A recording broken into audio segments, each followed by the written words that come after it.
Objectif, le péage du Boulou. Ils étaient 200 à bloquer ce passage stratégique à la frontière franco-espagnole depuis 7h30 ce matin.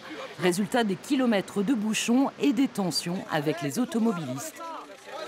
Mais là, vous luttez pas, là, c'est pas ça la lutte. Là, vous bloquez les gens qui sont dans la merde, c'est ça que je vous dis. Moi, je suis d'accord pour lutter.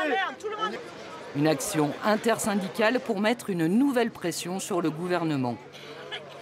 Aujourd'hui, il faut passer à autre chose puisque le gouvernement ne nous entend toujours pas, malgré 3,5 millions de manifestants dans les rues.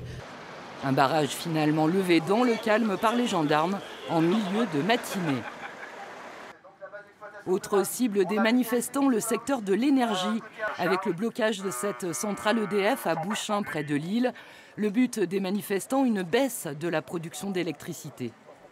Forcément, si on joue sur l'économie, à un moment donné, le gouvernement va devoir y regarder et rentrer dans de réelles négociations avec les syndicats. Du côté des carburants, pas de pénurie pour l'instant, mais le mouvement se durcit. Dans certains départements de l'Ouest, un quart des stations commence à manquer d'essence, avec un début de blocage du port de Saint-Nazaire. À la raffinerie de Fézin, près de Lyon, les grévistes ont voté ce matin l'arrêt complet de la production jusqu'au 15 mars.